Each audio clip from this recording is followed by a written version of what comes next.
नमस्कार दोस्तों, मैं आपका दोस्त अशोक अपने यूट्यूब चैनल अशोक का हिंदुस्तानी में बहुत बहुत स्वागत करता हूं। दोस्तों हम पढ़ रहे हैं प्राचीन भारत, और प्राचीन भारत के हमने 2 टॉपिक कवर कर लिए हैं। ये तीसरा टॉपिक है वैदिक संस्कृति। वैदिक संस्कृति के जो भी प्रश्न पीछे आए हुए हैं और कंपटीशन की दृष्टि से महत्वपूर्ण हैं, सभी को विस्तार से हम लेकर के चलेंगे और बिना कोई इधर उधर की बातें करते हुए पॉइंट टू पॉइंट हम वैदिक संस्कृति को बहुत ही ध्यान से और बहुत ही मन लगन से पढ़ेंगे। और शुरुआत करते हैं बिना कोई देरी किए। वैदिक संस्कृति सिंधु सभ्यता के बाद अस्तित्व में आई।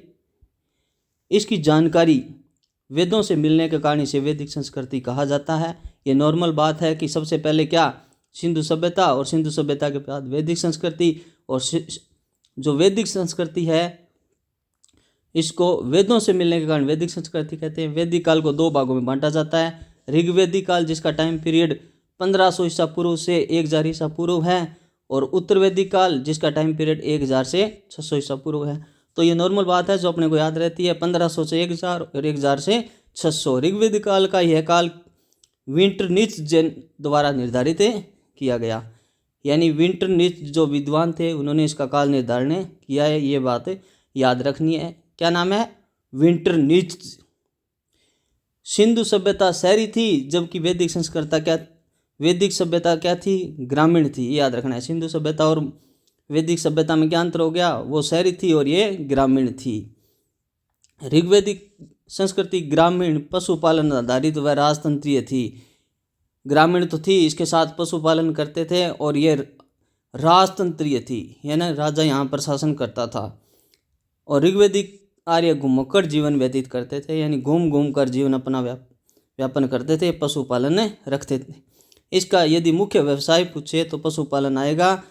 और यदि सिंधु सभ्यता का पूछे तो उनका क्या था? उनका व्यापार था। पशुपालन उनका मुख्य व्यवसाय था। घुमक्कड़ जीवन शैली के कारण कृषि का पूर्ण विकास नहीं हो पाया था, क्योंकि एक जगह ठहरते नहीं थे, इसलिए कृषि पूर्ण रूप से विकसित नहीं हो पाई थी। इस काल का प्रमुख ग्रंथ ऋग्वेद है। ऋग्वेद की अनेक बातें ईरानी भाषा के प्राचीनतम ग्रंथ जैन अवेस्ता से मिलती है। ऋग्वेद सबसे प्राचीन वेद है। क्या है कि इसका सबसे प्राचीन वेद कौन सा? ऋग्वेद। और ऋग्वेद की अनेक बातें किससे मिलती है? जैन अवेस्ता से मिलती है, जो कि ईरानी ग्रंथ है। आर्य भारत में 1500 ईसा पूर्व के आसपास आए। आर्यों के मूल निवास स्थान के बारे में विद्वानों के अलग अलग विचार है, यानी आर्य लोग हैं वो भारत में कहाँ से आए, इसके जो विचार हैं वो विद्वानों ने अलग अलग दिए हैं। कुछ विद्वान कुछ कहते हैं और कुछ अलग कहते हैं। तो सबसे पहला जो है वो है मैक्स मुलर। मैक्स मुलर कहते हैं मध्य एशिया यानी बैक्टीरिया क्षेत्र से आए थे। मैक्स मुलर जी क्या कहते हैं कि मध्य एशिया बैक्टीरिया से आए थे। गाइल्स क्या कहते हैं? हंगरी या डेनूब नदी घाटी से आए थे। पेंका व हर्ट क्या कहते हैं? जर्मनी से आए थे। नेहरिंग गार्डन चाइल्ड क्या कहते हैं? दक्षिण रूस से आए थे। जबकि बाल गंगाधर तिलक क्या कहते हैं? उत्तरी ध्रुव से आए थे। गंगानाथ झा कहते हैं कि ब्रह्म ऋषि देश से आए थे। अविनाश चंद्र दास या डॉक्टर संपूर्णानंद कहते हैं कि सब सिंधु प्रदेश से आए थे, यानी सिंधु सभ्यता के आसपास का जो क्षेत्र है वहाँ से आए थे। ये बात कौन कहते हैं? संपूर्णानंद व अविनाश दयानंद सरस्वती क्या कहते हैं? ये तिब्बत से आए थे। NCERT क्या मानती है कि आल्पस पर्वत के पूर्व में यूरेशिया के पास से आए थे, यानी यूरोप और एशिया का जो क्षेत्र है वहाँ से आए थे। राजबली पांडे कहते हैं कि मध्य प्रदेश से आए थे। LD कल्ला कहते हैं कश्मीर से आए थे, कल्ला कश्मीर। DS त्रिदेव कहते हैं ये देविका प्रदेश से आए थे। तो DS त्रिदेव देव क्या कहते हैं? देविका प्रदेश से आए थे, जो मुल्तान है वहाँ से आए थे। एक बार में यदि आपको याद नहीं होता है तो इसको बार बार थोड़ा सा रिपीट कर लेना, 2-3 बार देखोगे आपको याद हो जाएगा। ये याद रखना आपको जरूरी है। ऋग्वेद काल की सर्वाधिक महत्वपूर्ण नदी कौन सी थी? सिंधु नदी थी। ऋग्वेद काल की दूसरी सर्वाधिक महत्वपूर्ण सरस्वती नदी थी। और पवित्र नदी भी कौन सी थी? सरस्वती नदी थी। महत्वपूर्ण नदी सिंधु थी और पवित्र नदी सरस्वती नदी थी। ऋग्वेद में सरस्वती को नदी तम्मा, नदियों में प्रमुख, देवी तम्मे, अम्बी तम्मे कहा गया। इन नामों से पुकारा गया है सरस्वती को। किसको? नदी तम्मा, नदी तम्मा, देवी तम्मे और अम्बी तम्मे नदियों में प्रमुख थी। सरस्वती सबसे अधिक बार उल्लेख हुआ है। ऋग्वेद में सबसे ज़्यादा उल्लेख किसका हुआ है? सरस्वती नदी का। सरस्वती के बाद सिंधु नदी का उल्लेख हुआ है। ऋग्वेद के सबसे पवित्र नदी सरस्वती है। ब्राह्मण ग्रंथों में सरस्वती नदी का राजस्थान के रेगिस्तान में स्थित विंसन नामक स्थान पर लुप्त हो जाने का वर्णन है कि राजस्थान में विंसन नामक स्थान था और वहाँ पर सरस्वती नदी है वो विलुप्त हो गई। ऋग्वेद में गंगा व सरयू नदी का 1 बार और यमुना नदी का 3 बार उल्लेख हुआ है। गंगा व सरयू नदी का 1 बार उल्लेख हुआ है और यमुना का 3 बार उल्लेख हुआ है। 10वें मंडल के नदी स्तुति में अंतिम उल्लेखित नदी गोमती है। सरस्वती 10 स्तुति नदियों के मध्य का प्रदेश ब्रह्मवर्त कहा जाता है। यह प्रदेश अत्यंत पवित्र माना जाता था। ब्रह्मवर्त प्रदेश कौन सा है? सरस्वती व दृष्टद्वती नदियों के मध्य का प्रदेश है। आर्यवर्त हिमालय से विंध्य पर्वत तक और पूर्वी समुद्र से पश्चिमी समुद्र तक संपूर्ण भाग को आर्यवर्त कहा जाता था। यानी हिमालय से लेकर विंध्य पर्वत तक, विंध्याचल पर्वत जो गुजरात और महाराष्ट्र के बीच में है वहाँ तक, और पूर्वी समुद्र से पश्चिमी समुद्र तक के बीच के प्रदेश को क्या कहा जाता था? आर्यवर्त कहा जाता था। यानी पूरे उत्तरी भारत को क्या कहा जाता था? आर्यवर्त कहा जाता था। ऋग्वेद में हिमालय एवं उसकी चोटी मुंजवत का वर्णन है। मुंजवत सोम के लिए प्रसिद्ध थी। सोमरस जो आर्य का पवित्र पेय पदार्थ था, सोमरस, वो कहाँ से उनको प्राप्त होता था? हिमालय की चोटी थी मुंजवत, वहाँ से प्राप्त होता था। ऋग्वेद में वर्णित अधिकांश नदियाँ गंगा यमुना के पश्चिमी क्षेत्र में बहती थी। मुख्यतः ऋग्वेद आर्य वो सिंधु और उसकी सहायक नदियों के क्षेत्रों में रहते थे, जिन्हें सब सिंधु प्रदेश कहा गया है। आर्य कहाँ रहते थे? सिंधु और आसपास जो भी नदियाँ हैं, सिंधु, सब सिंधु जिसे कहते हैं। सिंधु है, सिंधु की सहायक नदी सतलज है, झेलम है, चिनाब है, रावी है, व्यास है। इन नदियों के प्रदेश में आर्य लोग रहते थे, जिन्हें सब सिंधु प्रदेश कहा गया है। ऋग्वेद के नदी सूक्त में व्यास नदी को प्रिगणित नदी कहा गया है। उसके स्थान पर मृद वर्धा नदी का उल्लेख है। तो व्यास नदी को क्या कहते थे? प्रिगणित नदी कहते थे। ऋग्वैदिक कालीन नदियाँ, उनके वर्तमान नाम और प्राचीन नाम क्या थे? आजकल जिसको सतलज कहते हैं उसको शतरुद्धि कहते थे। ये प्रश्न पूछे जाते हैं कि इसका प्राचीन नाम क्या है। सतलज नदी का प्राचीन नाम शतरुद्धि नदी, रावी नदी का नाम पुरुषणी नदी, चिनाब नदी का नाम अस्किनी नदी, झेलम का नाम वितस्ता नदी इम्पोर्टेंट है, सिंध का नाम सिंधु नदी, कुरुम का कुरुमु नदी, और गोमल का गोमती नदी, काबुल का कुब्बा नदी, सोहन का सुसोमा नदी, स्वात का सुवास्तु नदी, व्यास का विपाशा नदी, गंडक का सदानीरा। अब इनमें इम्पोर्टेंट बताता हूँ आपको। गंडक सदानीरा याद रखना, व्यास विपाशा याद रखना, गोमल गोमती याद रखना, झेलम वितस्ता याद रखना, चिनाब अस्किनी याद रखना, रावी पुरुषणी याद रखना, सतलज शत्रुद्धि याद रखना। ये जरूरी आपको याद रखना है। सतलज है, रावी है, चिनाब है, झेलम है और व्यास और गंडक, ये मोस्ट इम्पोर्टेंट आपके लिए। पंजाब नाम है वो सतलज, रावी, व्यास, चिनाब और झेलम व्यास नदियों के नाम पर पड़ा है। पंजाब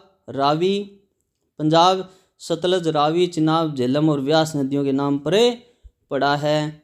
ऋग्वैदिक कालीन राजनीतिक व्यवस्था कैसी थी? ग्राम सबसे छोटी राजनीतिक इकाई थी। ग्राम जो कई परिवारों का समूह होता था। कई परिवारों के समूह को क्या कहते थे? ग्राम कहते थे। ऋग्वेद में ग्राम सामान्यतः 100 जनों के एक समूह को इंगित करता था, यानी अपने ही लोग होते थे उसमें, न कि एक गांव को, यानी पूरे गांव को गांव नहीं कहते थे। एक ही समूह होता था, एक समाज होता था, उनको ग्राम कहते थे। ग्राम का प्रधान ग्रामणी होता था। ये सभी बातें याद रखनी है आपको। सबसे छोटी राजनीतिक इकाई क्या थी? ग्राम थी, गांव नहीं थी, ग्राम थी, जिसमें 100 जन अपने ही लोग होते थे और ग्राम का प्रधान ग्रामणी होता था। 20 अनेक ग्रामों का समूह है जिसका प्रधान विस्पति होता था। यानी जो ग्राम होते थे, उन ग्रामों का जो समूह होता था उसको कहते थे विस, और विस का जो मुखिया होता था, प्रधान होता था, उसको कहते थे विस्पति। विस शब्द है का 170 बार उल्लेख मिलता है ऋग्वेद में। तो ग्राम और ग्राम के बाद विस, जन, अनेक विषों का समूह जिसका मुखिया जनपति या राजा कहलाता था। तो ग्राम से बनते थे विष और विष से बनते थे जन, यानी अनेक विष होते थे, वो मिलकर क्या बनाते थे? जन बनाते थे। और जन का मुख्य क्या होता था? जनपति, या उसे राजा भी कहा जाता था। ऋग्वेद में जन शब्द का उल्लेख 275 बार हुआ है, विष का 170 बार, और जन का शब्द का इस्तेमाल ऋग्वेद में 275 बार हुआ है, जो कि सर्वाधिक है। जबकि जनपद शब्द का उल्लेख एक बार भी नहीं हुआ है। जन का तो 275 बार और जनपद का एक बार भी नहीं हुआ है। राजा व पृथ्वी शब्द का उल्लेख एक बार हुआ है। राजा व पृथ्वी शब्द का उल्लेख ऋग्वेद में एक बार हुआ है, जबकि इंद्र शब्द का 250 बार प्रयोग किया गया। इंद्र। ऋग्वेद में देश या राज्य के लिए पहली बार राष्ट्र शब्द काम में आया है। देश या राज्य के लिए पहली बार राष्ट्र शब्द काम में आया, किंतु यह प्रभुसत्ता संपन्न राज्य का सूचक नहीं है, यानी पूरी स्वतंत्रता इनके पास नहीं थी। प्रभुसत्ता यानी जो अपने आप में पूर्ण रूप से स्वतंत्र हो, आंतरिक और बाहरी। ऋग्वेद काल में राजा का पद आनुवंशिक हो चुका था, किंतु राजा को असीमित अधिकार नहीं थे। राजा का पद है वो आनुवंशिक तो था, पीढ़ी दर पीढ़ी चलता था, परंतु असीमित अधिकार नहीं थे। समिति द्वारा भी राजा को चुनने का उल्लेख मिलता है कि एक समिति होती जो राजा को चुनाव करती थी। ऐत्रेय व ऋग्वेद व ऐत्रेय ब्राह्मण में राजा के निर्वाचन संबंधी सूक्त मिलते हैं। ऋग्वेद और ऐत्रेय ब्राह्मण में राजा को चुनने के सूक्त मिलते हैं। राजा को कबीले का संरक्षक, गोपाजनस्य या पूरा बेता, नगरों पर विजय पाने वाला कहा गया है। राजा क्या करता था? कबीले की सुरक्षा करता था। इसे संरक्षक कहा जाता है, इसे गोपाजनस्य कहा जाता है, या फिर पूरा बेता कहा जाता है। राजा के लिए गोप शब्द का प्रयोग हुआ है। तो राजा के लिए क्या हुआ है? गोपाजनस्य, पूरा बेता और गोप शब्द इस्तेमाल किया जाता था।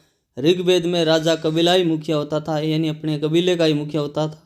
वह किसी भौगोलिक क्षेत्र का स्थायी शासक नहीं होता था, क्योंकि आर्य लोग घूमकर जीवन व्यतीत करते थे, एक स्थान पर रहते नहीं थे, और अपना जो एक कबीला होता था उनका राजा है वो मुख्य होता था, न कि किसी भौगोलिक इकाई का। ऋग्वेद में सभा 8 बार, समिति 9 बार, विदथ 122 बार और गण 46 बार नामक कबीलाई संगठनों सभाओं का उल्लेख है। ऋग्वेद में सभा का मिलता है 8 बार, समिति 9 बार, विदथ 122 बार और गण 46 बार उल्लेख मिलता है। ये संगठन राजा की शक्तियों पर नियंत्रण रखने के साथ साथ राजा को परामर्श भी देते थे। सभा, समिति, विदथ और गण ये राजा को क्या करते थे? सहायता करते थे, शक्तियों पर नियंत्रण रखते थे और परामर्श भी देते थे। सभा यह वृद्ध व अभिजात लोगों की संस्था होती थी, यानी जो बूढ़े बुजुर्ग लोग होते थे, अभिजात लोग होते थे, उनकी एक संस्था थी जिसका नाम था सभा। समिति यह सामान्य जनता की प्रतिनिधि सभा थी, यानी सामान्य जनता जिनको चुनती थी वो समिति में होते थे। यह राजा पर नियंत्रण रखती थी। जैसे आज की लोकसभा, और सभा को आप कह सकते हो आज की राज्यसभा। ठीक है, समझने के लिए आज की जो लोकसभा है वो होती थी समिति की तरह, और आज की जो राज्यसभा है वो होती थी सभा की तरह। विदत यह आर्यों की सबसे प्राचीन संस्था थी। इसमें कबीलाई तत्वों की प्रमुखता होती थी। इसकी बैठक में सैनिक लूट के विभाजन संबंधी कार्यों का निपटारा होता था। इसके लिए बस ये बात याद रख लेना कि विदत है वो क्या होती थी, प्राचीन संस्था थी, इसमें कबीलाई प्रमुखता थी, और ये सैनिक लूट में जो मिलता था उसका विभाजन से संबंधित निपटारा करती थी। बस ये याद रख लेना कि सैनिक लूट के विभाजन से संबंधित संस्था कौन सी है, तो ये है विदत, जिसका 122 बार उल्लेख हुआ है। ऋग्वेद काल में महिलाएं भी सभा विदत में भाग लेती थी, परंतु ऋग्वेद में महिलाएं सभा व विदत में भाग जरूर लेती थी, परंतु उनका कार्य कुछ नहीं होता था। वो केवल ताली बजा करके वापस आ जाती थी, और उनका कोई योगदान महिलाओं का सभा और विदत में नहीं होता था।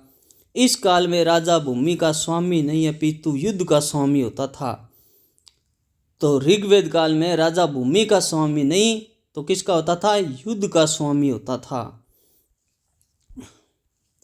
समिति को राजा को नियुक्त करने व पदच्युत करने का भी अधिकार था। बहुत इंपॉर्टेंट बात है। समिति क्या कर सकती थी, राजा को नियुक्त भी कर सकती थी और पदच्युत भी कर सकती थी, यानी पद से हटा भी सकती थी।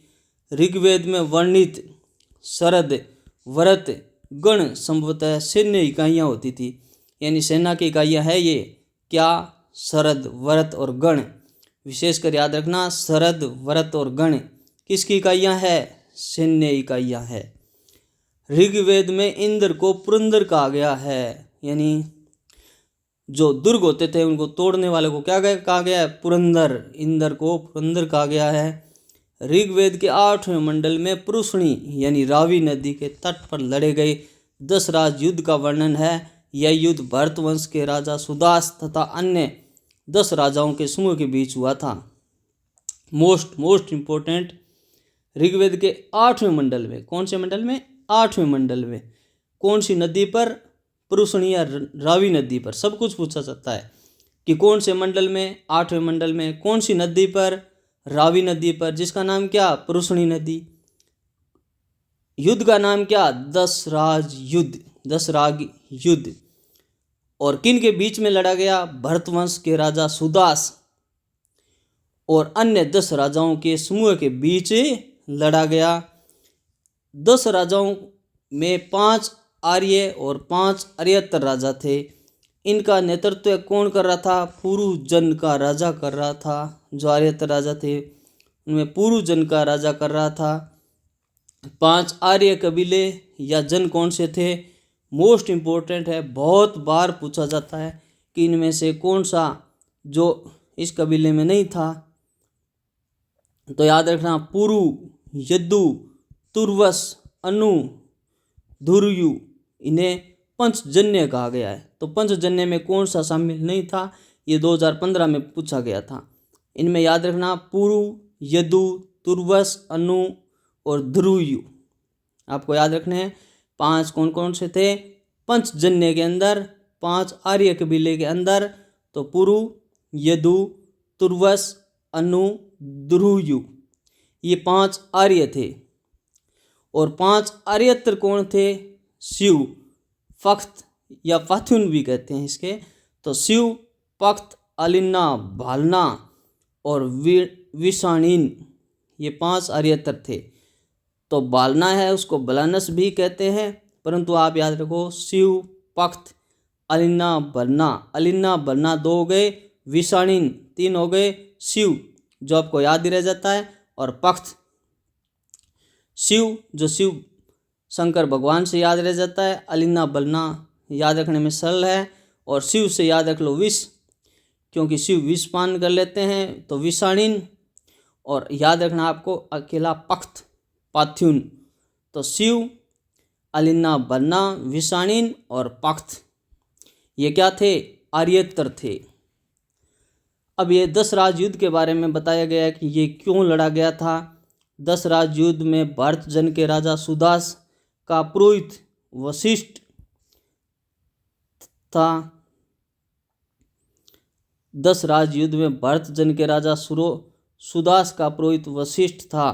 पुरोहित कौन था इनका? वशिष्ठ। तथा पराजित राजा का पुरोहित विश्वामित्र था। इस युद्ध का कारण यह था कि सुदास ने विश्वामित्र को पुरोहित पद से हटाकर वशिष्ठ को पुरोहित बना दिया था। जो भरत नाम से राजा, भरजन के जो राजा थे जिनका नाम था सुदास, उन्होंने क्या किया था कि इनका था पुरोहित विश्वामित्र, और विश्वामित्र को पद से हटा करके वशिष्ठ को अपना पुरोहित बना दिया था। 10 राज युद्ध का कारण क्या था? भरत जन के राजा थे सुदास, सुदास को पद से, पुरोहित के पद से हटा दिया। सुदास ने विश्वामित्र को पुरोहित के पद से हटा दिया और किसको बना दिया? वशिष्ठ को अपना पुरोहित बना दिया। अतः विश्वामित्र ने 10 राजाओं का संघ बना लिया और सुदास से युद्ध किया। सृंजय नामक कबीले ने सुदास का पक्ष लिया। ठीक है, युद्ध क्यों हुआ? कि भरजन का राजा था सुदास और उनका पुरोहित था विश्वामित्र, तो विश्वामित्र को अपने पुरोहित पद से हटा दिया और वशिष्ठ को अपना पुरोहित बना लिया। तो फिर विश्वामित्र है वो नाराज होकर के 10 राजाओं का एक संघ बना लिया और उन्होंने सुदास के साथ युद्ध किया। सुदास ने इसके बाद भेद नामक एक अनार्य राजा को भी हराया। सुदास दिवोदास का पुत्र या पौत्र था। दिवोदास ने विशंबर नामक दास एक अनार्य राजा को हराया। यानी जो सुदास थे उन्होंने भी एक अनार्य राजा को हराया, भेद नामक अनार्य को, और सुदास दिवोदास का पुत्र या पुत्र था। दिवोदास ने भी, यानी इसके पिताजी या दादाजी ने भी एक अनार्य राजा को हराया था जिसका नाम था संबर। कालांतर में भरत व पुरु जन के बीच मित्रता हो गई। यानी पहले तो इनके बीच युद्ध हुआ था और बाद में हो गई इनकी मित्रता हो गई। कुरु नाम से एक नया जन बना, ये भी याद रखना, पूछा जाता है। बहुत ही कंफ्यूज करने वाला है। क्या कि भरत ये कबीला अलग, पुरु ये अलग, और इनके बीच में हो गई मित्रता। भरत व पुरु मित्रता हो गई और बाद में क्या बना? कुरु नाम से एक नया जन बना। तो दोनों के मिलने से जो जन बना उसका नाम था कुरु, न कि पुरु। कभी कभी पूछ लिया जाता है कि भरत और जो कुरु मिलकर के पुरु बने, नहीं, भरत और पुरु मिलकर के क्या बने? कुरु बने। भरत एक था, भरत एक था पुरुजन, पुरु, इनमें मित्रता हो गई, ये मिलकर के बने कुरुजन। भरत व त्रितुसु दोनों जन एक ही हैं, ये अलग अलग नहीं है, ये भी पूछा जाता है। भरत और त्रितुसु ये जन एक ही थे दोनों, यानी नाम अलग अलग है और ये जन एक ही है, भरत और त्रितुसु। संभवतः भरत लोगों को राजवंश का नाम क्या था? त्रितुसु नाम था। ऋग्वैदिक कालीन अनार्य जातियां कौन कौन सी थी? तो अनार्य जातियां थी अज, सिग्गु, यजु, किकीट, वेम्पायर, सिमु। देखो रटनी पड़ेगी, याद रखना, बार बार पढ़ोगे याद हो जाएगी। ऋग्वैदिक कालीन अनार्य जातियां कौन कौन सी थी? अज, सिग्गु, यजु, किकीट, वेम्पायर, सिमु। गैर आर्यन राजा कौन थे? ये थे भेड़, सांबर, गुनी, चुमुरी और पिपनू। ये गैर आर्यन राजा थे। गैर आर्यन राजा कौन कौन थे? भेड़, सांबर, गुनी, चुमुरी, पिपनू। राजा की सहायता के लिए सेनानी, जिसको कहते थे सेनापति को सेनानी कहते थे, तो सेनानी, पुरोहित, ग्रामणी नामक अधिकारी होते थे। राजा की सहायता कौन करते थे?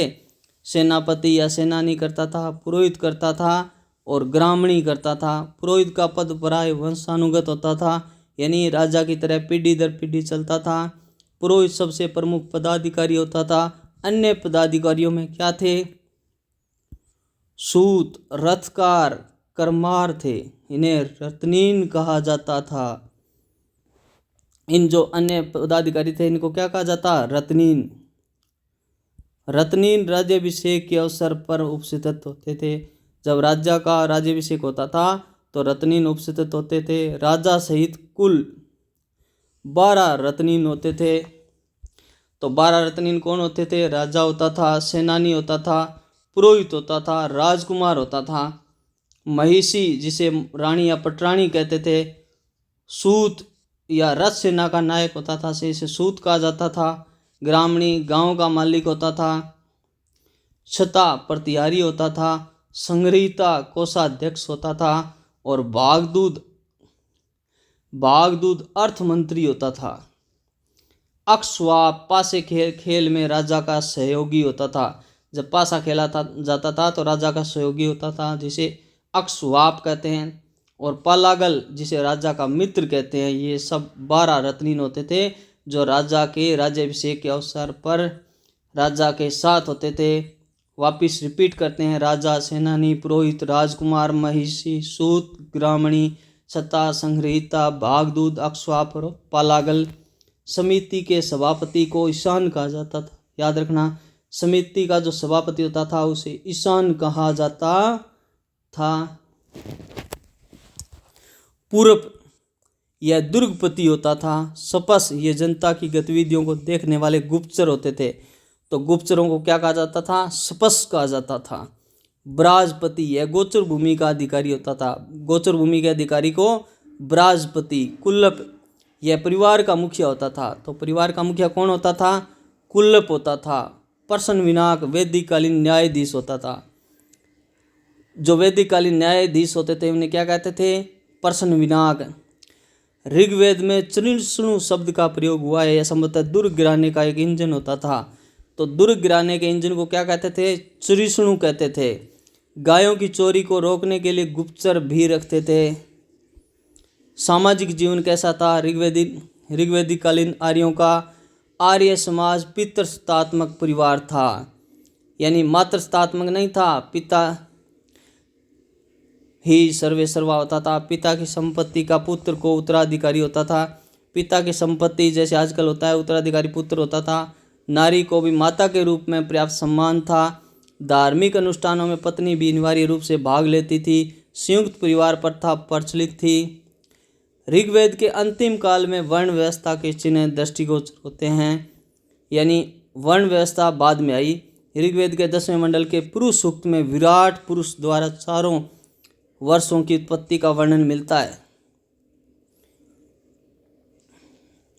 चारों वर्णों की उत्पत्ति का वर्ष नहीं है, यहाँ पर क्या होगा? वर्ण होगा। इसके अनुसार ब्राह्मण की उत्पत्ति विराट पुरुष के मुख से हुई। 10वें मंडल के पुरुष सूक्त में यह बात कही गई है। याद रखना, बार बार पूछा भी जाता है कि ऋग्वेद के 10वें मंडल के पुरुष सूक्त में, 10वें मंडल के पुरुष सूक्त में और विराट पुरुष द्वारा चारों वर्णों की उत्पत्ति का वर्णन मिलता है। 10वें मंडल में पुरुष सूक्त में और पुरुष सूक्त में विराट पुरुष के चारों वर्णों का उत्पत्ति का वर्णन मिलता है। इनमें ब्राह्मण की उत्पत्ति विराट पुरुष के मुख से, क्षत्रिय की उत्पत्ति भुजाओं से और वैश्य की जांघों से और शूद्र की पैरों से उत्पत्ति हुई है, ऐसा माना जाता है। वैश्य व शूद्र शब्दों का ऋग्वेद में केवल एक बार उल्लेख मिलता है, वैश्य और शूद्र। शूद्र का सर्वप्रथम उल्लेख 10वें मंडल के पुरुष सूक्त में मिलता है। शूद्र का सबसे पहले उल्लेख कब मिलता है? 10वें मंडल के पुरुष सूक्त में मिलता है।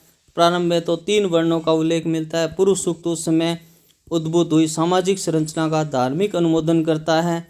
ऋग्वेद में वर्ण व्यवस्था जन्म आधारित नहीं होकर कर्म पर आधारित थी, यानी जन्म उनका आधार नहीं था, कर्म था, जो काम करते हैं वैसे शब्द का प्रयोग पुरुष सूक्त में ही हुआ है।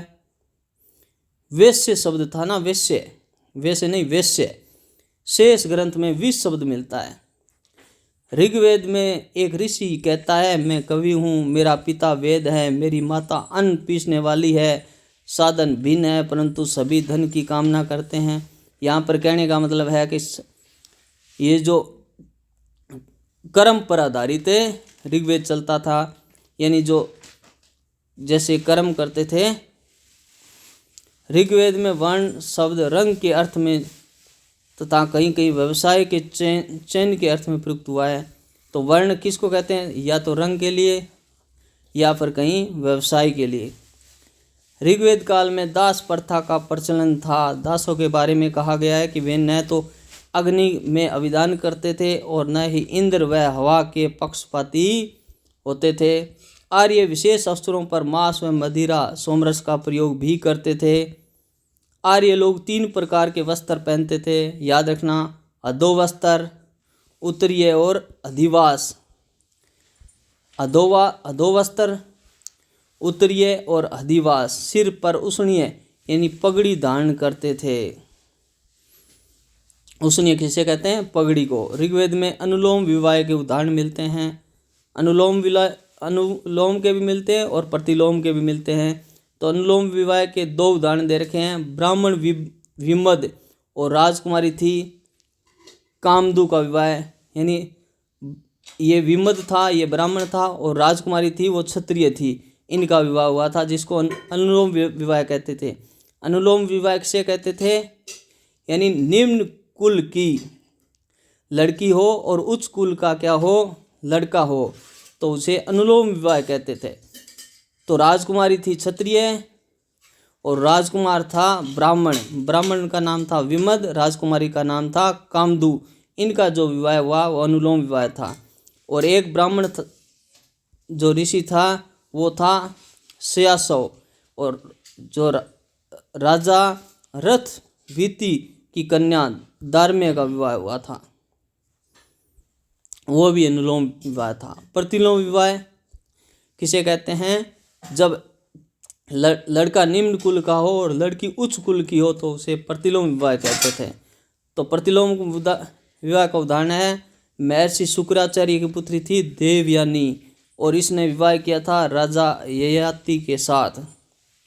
तो ये प्रतिलोम विवाह है। शुक्राचार्य की पुत्री देवयानी जिसका विवाह हुआ था ययाति के साथ। महर्षि अंगिरस की पुत्री ने राजा असंग के साथ विवाह किया था, ये भी प्रतिलोम विवाह था। महर्षि अंगिरस की पुत्री ने राजा असंग के साथ विवाह किया था। विवाह ऋग्वेद काल में बाल विवाह व सती प्रथा प्रचलित नहीं थी, याद रखना। दास प्रथा प्रचलित थी परंतु बाल विवाह नहीं होते थे और सती प्रथा नहीं थी। पुनर्विवाह व नियोग प्रथा प्रचलित थी, यानी लड़की पुनर्विवाह कर सकती थी और नियोग भी कर सकती थी। पर्दा प्रथा का उल्लेख नहीं मिलता है, पर्दा प्रथा नहीं था। ऋग्वेद के 10वें मंडली में विवाह सूक्त में विवाह संस्था का उल्लेख हुआ है। तो विवाह जो संस्था थी उसका उल्लेख कहाँ मिलता है? 10वें मंडल में मिलता है। आजीवन अविवाहित रहने वाली कन्याओं को अमाजू कहा जाता था। जो लड़कियां विवाह नहीं करती थी उन्हें अमाजू कहा जाता था। ऋग्वेद की स्त्रियों को संपत्ति में अधिकार प्राप्त नहीं थे तथा वे केवल सभा विविधत में भाग ले सकती थी, किंतु स्त्रियों को कोई राजनीतिक अधिकार नहीं थे। युद्ध में सैन्य का नेतृत्व भी पुरुष ही करते थे। कन्या की विदाई के समय जो उपहार दिए जाते थे उसे व्रहतु कहा जाता था। व्रहतु किसे कहा जाता था? कन्या की विदाई के समय जो उपहार दिए जाते थे। शिक्षा, स्त्रियां भी वैदिक शिक्षा प्राप्त करती थी, उन्हें यज्ञ करने का अधिकार था। ऋग्वैदिक काल में पुत्री का उपनयन संस्कार होता था। ऋग्वेद के 8वें मंडल में लोपामुद्रा, घोषा, सिक्ता, निवावरी, अपाला, आत्रेयी, सच्ची, पोलोमी, कक्षावर्ती, इंद्राणी, विश्ववारा जैसी विदुषी महिलाओं का उल्लेख मिलता है। इन विदुषी स्त्रियों को ऋषि कहा जाता था।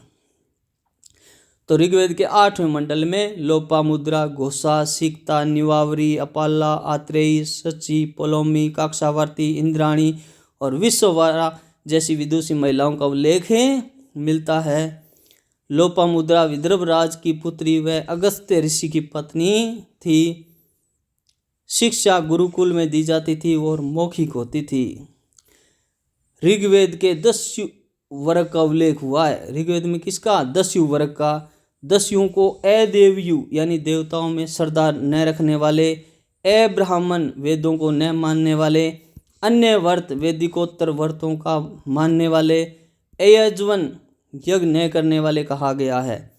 तो 10 को क्या कहा गया है कि जो देवताओं में श्रद्धा न रखते थे, वेदों को नहीं मानते थे, वेदिकोत्तर व्रतों का पालन करते थे और यज्ञ न करते थे, उनको कहा गया है अलग अलग नामों से अदेवयु, अब्राह्मण, अन्य व्रत, अयजवन। 10 के लिए अनास यानी चपटी नाक वाले, मृदवाच कटु वाणी बोलने वाले जैसे विशेषणों का प्रयोग हुआ है। 10 के लिए अनास यानी चपटी नाक वाले, मृदवाच कटु वाणी वाले बोलने वाले, इन्हें एक स्थान पर अमानुष भी कहा गया है। तो दोस्तों आज हम यहीं तक पढ़ते हैं। इसका नेक्स्ट जो पार्ट है वो आगे के वीडियो में पढ़ेंगे। तब तक थैंक यू। प्लीज़ यदि आप मेरे वीडियो को पसंद करते हैं तो लाइक करें और यदि आपका कोई सुझाव हो तो कमेंट बॉक्स में ज़रूर दें। किसी भी प्रकार का समझाने से संबंधित, वीडियो की भाषा से संबंधित या फिर वीडियो की जो वॉल्यूम है उससे संबंधित या फिर इसकी गति से संबंधित किसी भी प्रकार की कोई भी क्वेरी हो तो ज़रूर कमेंट बॉक्स में दें। प्लीज़ वीडियो को शेयर, लाइक, सब्सक्राइब ज़रूर करें। ओके, थैंक यू दोस्तों।